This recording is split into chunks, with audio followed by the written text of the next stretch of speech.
Good afternoon, everyone. I'm Kirsten Foss, and I'm here for another Thursday Spa Business Break where we're talking about your spa business and how to improve it. Not just financially, but all the other pieces that are critical, like your leadership, like your guest experience. There's all sorts of places in our business that need attention, and Thursday Spa Business Breaks is where I give you a few little nuggets to help you with your business. So today I was supposed to have posted a interview with a really good esty bestie of mine that I've known for almost 20 years now, but slight change of plans, that will be for next week. So instead, today I want to talk about using radical self-care as a way to get radical growth in your business. Now, the reason why I want to talk about this actually is because this topic came up yesterday for me with a friend of mine. Some of you may know him. His name is Arnie Peterson. And he is a hypnotherapist here in Victoria, BC. And if you know of Arnie working with me, you may have been at our burnout recovery workshop at the end of December. But he, in that particular workshop, we were presenting the fact that if you're hitting burnout in your business, it essentially boils down to needing to commit to radical self-care in order to get yourself out of that place of burnout. Now, you don't have to reach burnout in order to get whacked in the head with a 2x4 as far as looking at radical self-care for growth in your business. In fact, I really don't want you to have to hit burnout stage before you actually get it. But sometimes we're a little slow, and sometimes we need to hit a bottom before we realize we just do not want to keep going like this at all. Like, there's got to be a different way. So what I have been experiencing since the burnout recovery workshop is I decided that I was ready to explore some of my own belief systems and mindset around success, around money, around being an entrepreneur, around being, a woman entrepreneur, just being a woman. I was ready to start digging into what my subconscious mind has been thinking, and really the subconscious mind is really controlling most of the show. It's 95% of your mind power comes from your subconscious mind. Only 5% is from your conscious mind. And your conscious mind is the one that is the logical piece, the decision making, the analyzing, the strategizing. It's only 5% of your brain power. So it makes total sense why, as much as we are trying to hustle in our business, and I hate that word, but as far as just working hard, trying to come up with new ideas, trying to make the guest experience as best as possible, trying to coach your team, train them, support them, it can feel really heavy and feel like you're just not doing enough and you're not good enough, which then creates this natural negative feedback loop in our subconscious mind that you're not good enough. You aren't going to reach those goals that your conscious mind has made. So I was ready to start exploring my own subconscious mind and my own belief systems in order to see what that will do with my business. So I have actually I've committed to working with Arnie once a week since January now. And that has been part of my commitment to my own radical self-care in order to have a radical growth. Because I realized that no matter how hard I worked, I was always I was reaching a certain threshold of success, and it was, quite frankly, driving me crazy. So my form of self-care right now is hypnotherapy. I'm doing it once a week.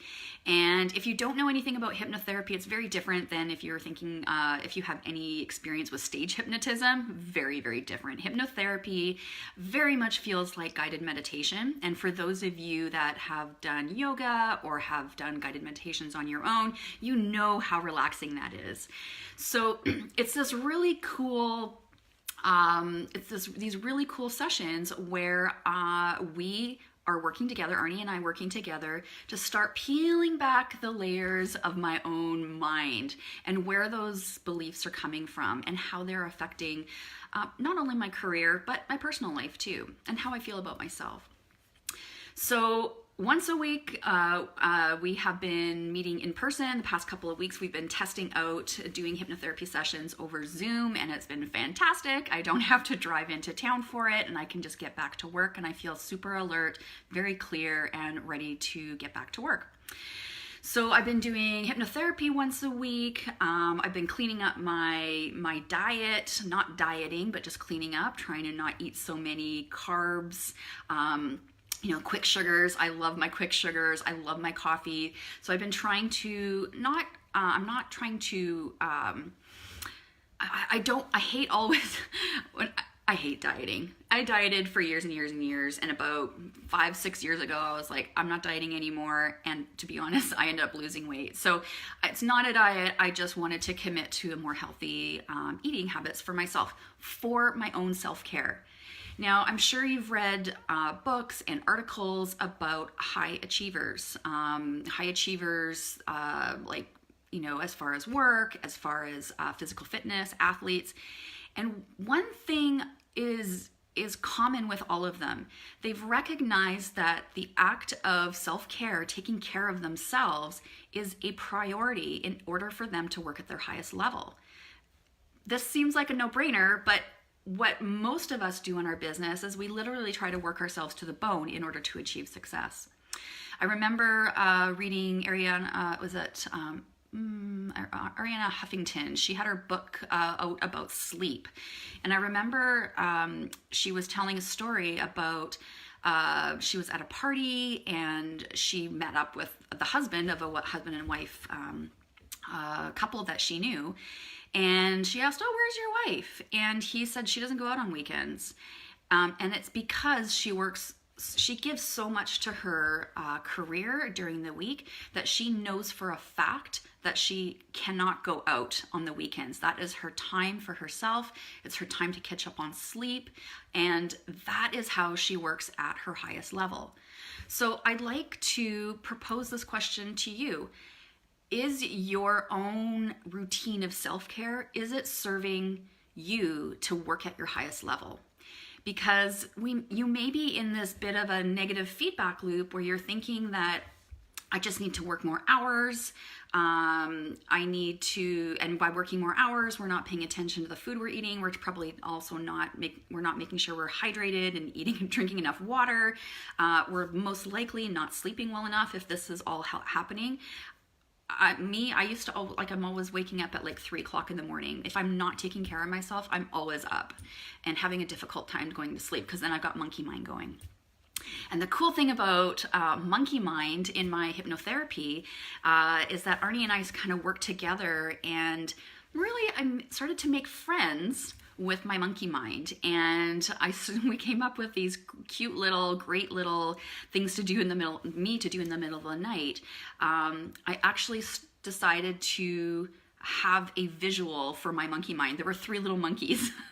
And so in the middle of the night, when my monkey mind starts going, I recognize that as this is part of my subconscious mind that is trying to work stuff out and keeping me up. And I just tell my monkeys, can you go do some work? If you want to be up and working, just go do some work and help me find a solution so I can get back to sleep. And I get back to sleep really easy. And more often than not, I'm finding that during the day, I'm coming up with really easy or creative solutions to what I was worrying about that night. The other piece about radical self-care has to do with dealing with your shit. The stuff that, the belief systems that we have in our subconscious mind rolling around in there. Sometimes you're conscious about what those belief systems are and they're not healthy. When we are ready to deal with that stuff, the old stuff that triggers us in our business, because quite frankly, and I've said this for years and years and years, your business will be the best life coach you could ever have. And it's because it will always trigger those places in you that still need healing. Stuff about working with your team. If you get triggered about certain team members, about having a hard time communicating, if you get triggered by certain clients, if you get triggered by actions in your business, pay attention to those. Those are often unresolved old stuff that we just haven't dealt with. And it may be time to start digging into what that stuff is and how it's affecting you as an entrepreneur. So I want to leave you with this today. I want to leave you with some thoughts about how you practice your own self-care. And self-care isn't just about making sure you get yourself booked in for a massage or having coffee with friends. It's so much more about really understanding yourself and knowing how to nurture yourself. That may mean that maybe there's some toxic people you need to get rid of out of your life. Maybe you need to clean up your nutrition. Maybe it's time to work with a counselor or a therapist to kind of dig into some of those triggers that keep coming up for you. Maybe it's about money. Maybe it's about worthiness. Maybe it's about, and worthiness ties into believing you can achieve something. So perhaps your self-care needs to be a little bit deeper than what you thought it originally was. And I encourage you, if you feel like you're ready for this, to dive into that deeper self-care, that radical self-care. Because when you make a commitment for radical self-care, it's amazing the kind of growth that happens in your business. For me, I've noticed, the biggest piece that I've noticed is that it has allowed me in via hypnotherapy I've been able to let go of a few old belief systems that weren't working for me. I've been able to resolve and come to terms with certain aspects of my own worthiness. But more than anything, I think what it's done is it's helped me, because we've specifically worked on this, to help with flow, to release urgency. You know, that urgency, you're like, I gotta get this done, or this doesn't happen, and I have to do it, or I have to buy this, or I'm gonna get left behind.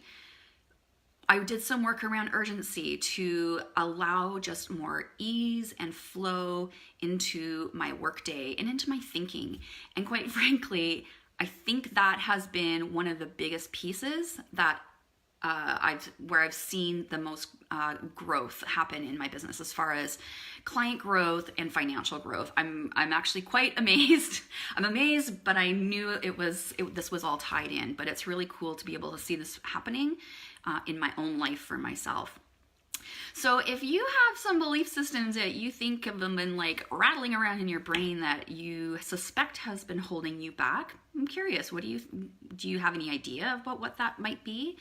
And maybe, just maybe, if you are ready to kick into radical self-care as a tactic for radical growth in your business, sometimes it just means that you need to make the commitment. So if you're ready to commit, raise your hand up in here, pop it in the comments. I'll be cheering you on while you do this. Thanks so much for joining me for today's Thursday Spa Business Break. If you have any other, I'd love to hear your ideas of how you take care of yourself for self-care, because it's all going to be different for everybody. And sometimes we need some ideas from other people to help us realize, oh, right, I need to include that, or, oh, right, I need to get that out of my life, because it's a consistent, low grade, pulling me down kind of energy, and all of that adds up and affects how you work in your business and on your business. All right, thanks for joining me for Thursday Spa Business Break. We'll see you next Thursday, and Tira will be here talking about her role as a spa manager, spa director, and sharing some of her perspective of what it's like to be a spa manager, spa director. For those of you that are curious about what does a spa director do? What's involved in this role? And always hearing experience from other people in this industry is always super helpful. So we're going to be here next week with that. Okay, see you later.